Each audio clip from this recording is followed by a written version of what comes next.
سلامونه خوږو لیدونکو، هیله ده تاسې ټول به راتره روغ اوسئ.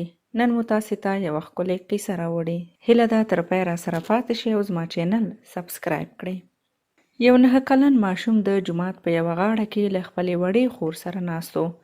لاسونه یې لپه کړي وو.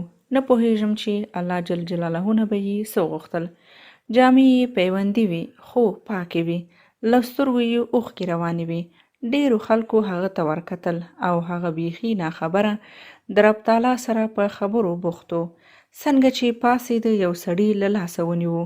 پوښتنه یې ورنه وکړه، د الله پاک نه دې څه غوښتل؟ ماشوم وویل، زما پلار مړ دی، د هغه لپاره جنت، او زما مور هر وخت ژاړي، د هغې لپاره صبر. دا خور مې له مور نه جامې غواړي، د دې لپاره له الله نه پیسې.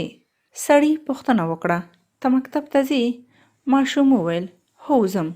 سړي وویل، څوم صنف کې یې؟ ماشوم وویل، نه کاکا، د سبق ویلو لپاره نه ځم. مور مې راته شیان پاخه کړي، هغه مکتب کې په ماشومانو خرڅوم. ډیر ماشومان یې رانه اخلي. همدا زما کار دی. سړي پوښتنه وکړه، ستاسو څوک خپلوان نشته؟ ماشوم ځواب ورکړ، مور مې وای د غریب خپلوان نه وي. مور مې هیڅکله دروغ نه وایي. خو کاکا کله چې مونږ ډوډۍ وخورو او زه ووایم چې مورې راځه ته هم ډوډۍ وخوره، هغه ووایي چې ما خوړلې ده. دې وخت کې راته داسې ښکاري چې هغه دروغ وایي.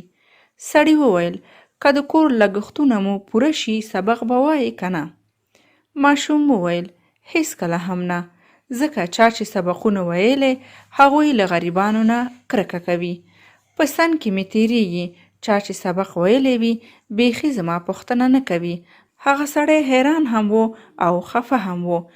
بیا ماشوم وویل، هره ورځ دې جومات ته راځم، چا هم مانه پوښتنه ونه کړه.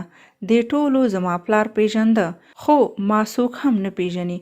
ماشوم په زوره زوره وژړل.